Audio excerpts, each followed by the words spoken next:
नमस्कार, कैसे हैं आप लोग। उम्मीद करता हूँ सारे लोग काफ़ी अच्छे होंगे और आप लोग काफ़ी अच्छे से हमारे चैनल को देख भी रहे हैं और एंजॉय भी कर रहे हैं। आज हम आप लोगों के सामने एक लेटेस्ट केस लेकर के आए हुए हैं जो कि एनडीपीएस एक्ट के ऊपर है।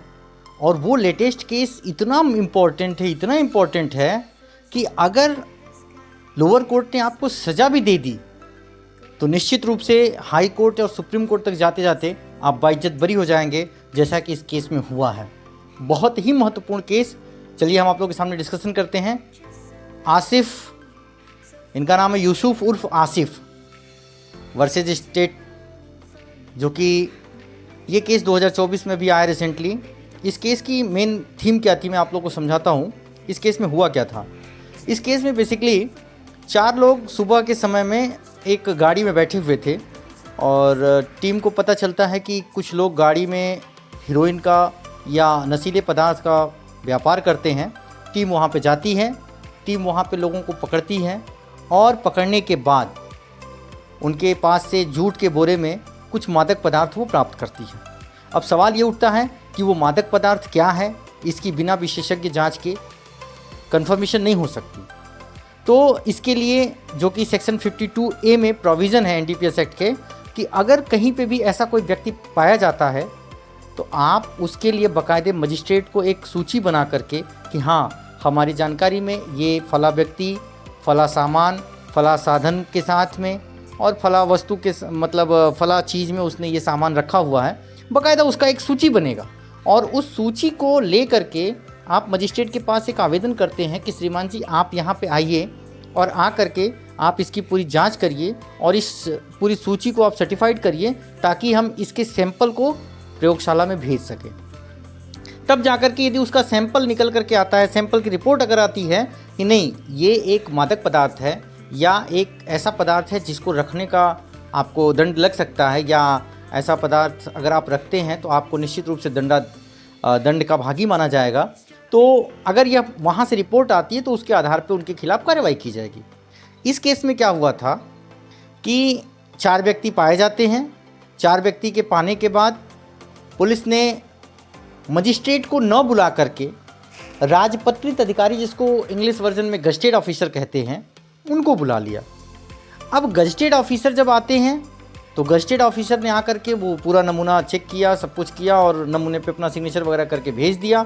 वो प्रयोगशाला में गया, वहाँ से प्राप्त होकर के आता है कि ये हीरोइन है। और हीरोइन की जांच होकर के आने के बाद पता ये चलता है कि जब ये हीरोइन है तो निश्चित रूप से ये अपराध है हीरोइन को रखना, और उनके खिलाफ चार्जशीट लगती है और लोअर कोर्ट यानी कि सेशन से उनको सज़ा मिल जाती है। सज़ा मिलती है 10 साल की सज़ा और 1 लाख रुपए का जुर्माना। अब ये लोग कहते कि नहीं, हमने कोई अपराध नहीं किया है, हमको गलत तरीके से फंसाया गया है। इसके खिलाफ ये हाई कोर्ट में जाते हैं। हाई कोर्ट ने भी इस मामले की गंभीरता को देखते हुए हाई कोर्ट ने एक ऐसा नहीं कह सकते कि चूक कर दी, लेकिन सही मायने में जो 52A में प्रोविज़न है, जो मैंडेटरी प्रोविज़न है कि आप मजिस्ट्रेट के सामने ही ये सारी चीज़ों का जांच करेंगे, सूची जो तैयार की जाएगी उसके संदर्भ में जांच रिपोर्ट भेजेंगे, जांच करने के लिए रिपोर्ट भेजेंगे। तो हाई कोर्ट ने इस चीज़ को बहुत इम्पोर्टेंस नहीं दिया और उन लोगों की सज़ा को पुनः उसी तरीके से बहाल रखा जैसा कि लोअर कोर्ट ने किया था, यानी 10 साल की सज़ा और 1 लाख रुपए जुर्माना। ये लोग फिर व्यथित पक्षकार हैं, ये लोग सुप्रीम कोर्ट में जाते हैं और करते हुए लैंडमार्क करते हुए एक जजमेंट दिया। उस जजमेंट में बाकायदा उन्होंने इस बात को लेट डाउन किया कि अगर किसी भी व्यक्ति को एनडीपीएस एक्ट के तहत पकड़ा जाता है तो उसके पास से बरामद वस्तु और बाकायदा जो उसकी सूची है, इसको कोई मजिस्ट्रेट ही असाइन करके जब रिपोर्ट के लिए भेजेगा, उस नमूने को सैंपल बना करके जब भेजेगा, तभी उसके द्वारा जो रिपोर्ट प्राप्त होगी उसी पे उसको दंडित किया जाएगा, अन्यथा नहीं किया जाएगा। और इस कंडीशन में 52A का अनुपालन नहीं किया गया, जिस आधार पे सुप्रीम कोर्ट ने इन लोगों को बाइज्जत बरी कर दिया। ये बहुत ही इंपॉर्टेंट केस आया है, अभी रिसेंट केस है। इसका कैप्शन में हमने लिख दिया है कि 2024 में ये सुप्रीम कोर्ट का केस है। आप लोगों ने कैप्शन में देख भी लिया होगा। तो आप लोग इस केस को और अच्छे से अगर पढ़ना चाहते हैं तो आप लोग इसको बुक को डाउनलोड भी कर सकते हैं, ADCC पे है ये, और आप लोग इसको पढ़िए ज़रूर, क्योंकि एनडीपीएस में जनरली होता क्या है, हम लोग के सामने जब केसेस आते हैं तो हम लोग एक सरसरी निगाह में देखते कि भाई नमूना मिला, नमूने में हीरोइन था, हम लोग एकदम भौचक्के हो जाते हैं क्योंकि हम लोग प्रैक्टिशनर लॉयर हैं।